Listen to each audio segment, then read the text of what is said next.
Honorable Minister for Human Resource Development, Dr. Ballam Raju, respected dignitaries on the dais, special invitees, members of NHRDN, my core committee members at NHRDN Delhi NCR chapter, respected delegates, students and the press. Good morning and a warm welcome to all of you to this third Women's Conference on the theme, Creating Conducive Work Environment for Women. And when we talk about the context as to what led to starting this Women Conference 3 years back, so it's evolved over a period of time in the last few years, and it has happened only with the help and support of several people that have contributed to the success of HR profession and its growth in this country. Before I come and talk about the context as to what prompted us to do this format and then this Women's Conference in this particular manner, I would like to, at the outset, thank Dr. Ballam Raju for accepting our invitation, taking his time out of busy schedule and being part of us today.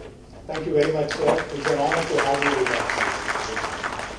I also would like to thank all the respected speakers, those who would be part of the inaugural session, for taking their time out and coming over here.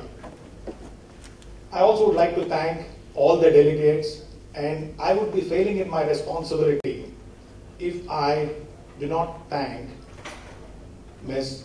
Seshukumari Lakkaraju, who has been an inspiration and instrumental for the last several months in putting this program together and making it a success. Thank you very much, ma'am. Thank you for all your support and encouragement. Similarly, some of the seniors from NHRDN, Mr. Dwarakanath, he has been instrumental in being part of the jury, being head of the jury to decide the top 10 organizations while working out the best practices. So I think the saying that comes to my mind when I thank everybody, maybe I'm not thanking everyone by name. Please be noted that my heart goes out to say thanks to each and every member of NHRDN and even the special invitees and delegates who have made it successful for the last several months. And the saying I was talking about is basically the Emerson saying, which says that when you take a decision to do something good, the world conspires to make it a success.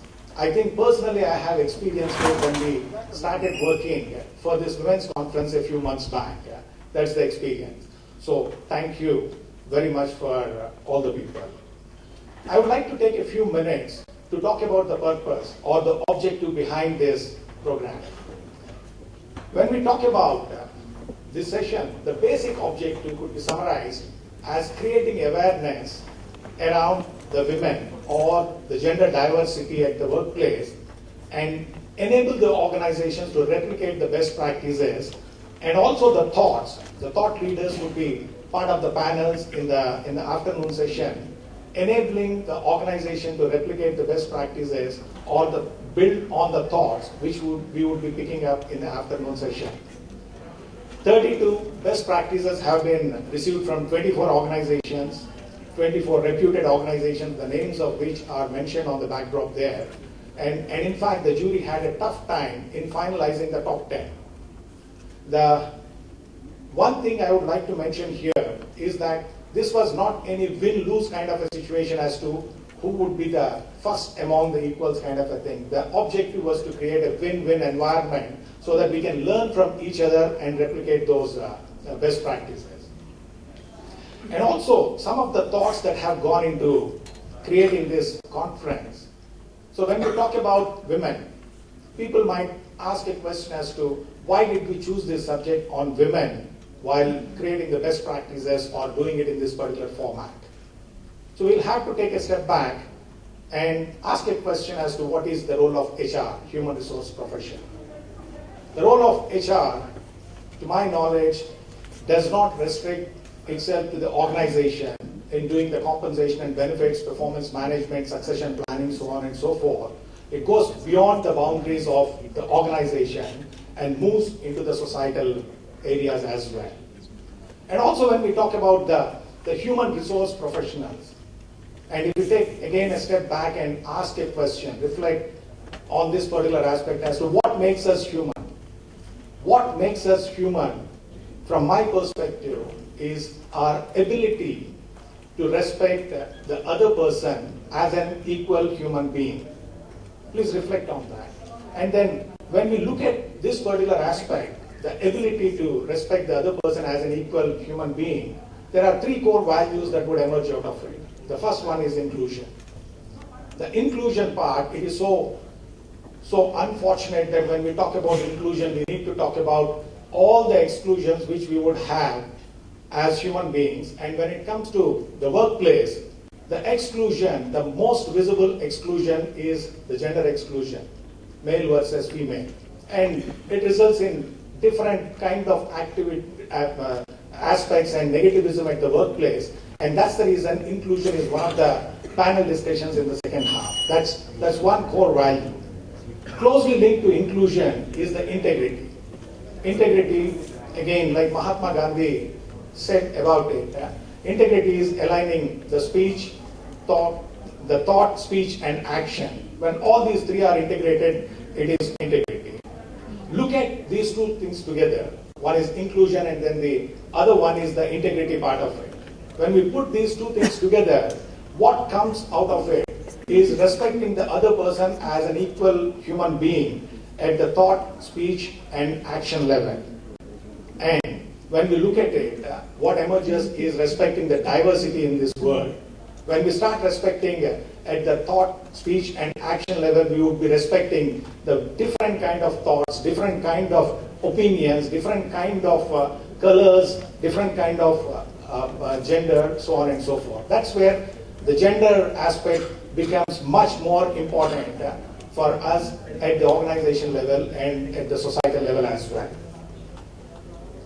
And coming back to the best practice replication, we have received 32 entries, like I said before, 32 entries from reputed organizations of 24 in number. And these 32 entries, nominations were related to safety and security, inclusive workplace, and career growth for women. And 10 have been, like I said, have been shortlisted, and there will be a presentation. And Toastmasters International, Dr. Ritu Arora, Lieutenant Governor, Education, is here, and she will be running the session in the evening.